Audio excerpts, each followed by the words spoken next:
home record, had a really good home record in the regular season, 33-8. As the series shifts to their territory, I feel like things will change. Oh yeah, things are going to change big time tomorrow night. You know, they're a great home team and they've got a lot of pride, and they're down 2-0, but they're well aware all they have to do is win one game and it changes the momentum of the series. So we know we've got to bring it. How's Javale doing? Excuse me? How's Javale doing? We just got the word on. Yeah, he has a quad contusion from the other night. He did not practice just now, so questionable for tomorrow. And David's good? David West is good? David's good. There was a report that I think you said you told Kevin Harlan that Steph would be out another 3 weeks. Is there any type? That was Kevin Harlan saying something completely off top of his head. Okay, so yeah. It's still just reevaluation. No, it's same thing. Same. It was probably a miscommunication when we met before the game. So we don't have any timetable for this. I'm not exactly sure. You know what that was about. Have you been talking to the guys about your guys' record here?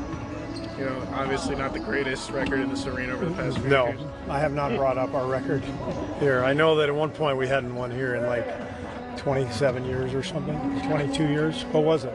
It was over 20. 31 straight regular season games. We've actually won like 5 of the last 6 in this building. Good job, Raymond. Steve, if JaVale is out, how does that change? Obviously, going to change the center rotation pretty significantly. Who are you going to lean on, perhaps a bit more than you would with JaVale? Well, we don't. I'm not going to divulge what I would do, but you know, you know, we will rely on our depth, and we've got guys we can go to. Obviously, Zaza's been our starting center for most of the last 2 years, so a good chance he'll play quite a bit. You know, we could put Looney out there. We could play small. A lot of options. How did Zaza handle not playing those first 2 games?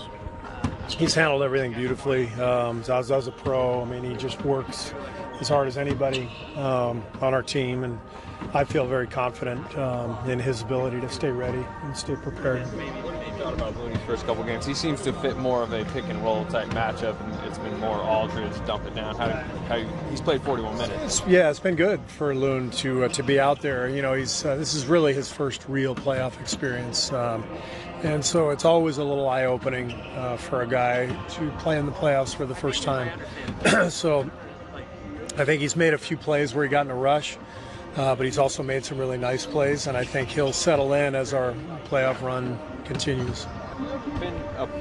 Seen a spot that's been like your center spot this season? I mean, JaVale at one point was DNPing, Looney was out of the rotation, now they're playing the most, and just you got 6 different options. And how in flux? You know, usually if you are going to have a position where you play it by committee, it's usually the center spot. And these days it probably makes more sense to do it by committee just because of the way the game is played. You see so much more screen and roll on the perimeter.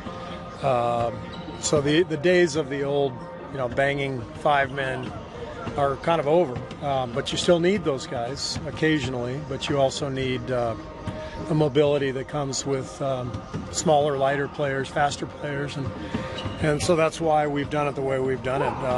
We have a lot of confidence in any of the guys we throw out there, but it's just going to depend on what we're trying to accomplish and who we're playing against. Steve, what do you think that the NBA decided not to rescind anything on Draymond's flagrant? I got no comment. You know, they make their decision and we move on. How effective would you say the split action's been the first 2 games? The split action? You mean on our post feeds when we split? We haven't had a whole lot of it. Something that we like to do, but you know, we haven't really gotten the ball into the post a whole lot. It's been more perimeter and transition. But you know, whatever we need to do. Offense has been very good the first 2 games. We're scoring and we've been pretty efficient. So however we have to get there is fine. San Antonio obviously wants to slow the game down and let LaMarcus do what LaMarcus does. Is there an emphasis going into Game 3 to push the tempo? as per usual? Or are you guys comfortable with that half-court game? I think it's fairly obvious that you know, they want to control the tempo, and we want to speed them up a little bit. I don't think that's earth-shattering, but you have to figure out ways how to do it. It's harder to do it on the road too. But I didn't feel like we did a great job of it the other night. The first half was totally played in their favor. They were accomplishing everything they wanted to accomplish, and if they had made some shots, we would have been down big. So we got lucky, I thought, in game 2 that they missed some open ones. But then in the second half, we got the tempo more our way. So there's a few different ways to do that, you know, one is to force some turnovers, obviously, and another is to make sure you rebound, keep them off the offensive glass, and we've got to try to be disruptive defensively. We can't let them come down and just execute, which I thought they did for most of game 2. On the same lines, Andre's been immense in pretty much everything, but his rebounding kind of stood out watching the game again. What does that do for you guys in just being able to get the ball in, I guess, your point guard's hands from the start of possession and get moving to the other side of the court? Andre's probably our best box-out guy. He and I both still hear Lute Olson's voice in our heads to this day. So, you know, we see the game the same way. Shot goes up, it's automatic. You're turning and you're finding. Your eyes have to be moving and you're finding a moving body, whether it's your own guy or somebody else, and you're hitting him. And then with Andre, what's great with him is that he's also so athletic and long. So he is frequently finding somebody, boxing out, and then chasing the rebound down, and we're going. So it's nice to have him out there. And I don't think it's a coincidence, frankly, that you know, we've won the rebounding battle against these guys with Andre in the starting lineup. You know, I don't remember the last time we beat them in the rebounding battle over the last couple of years. Yeah, they generally kill us, but I think we're more focused in the playoffs.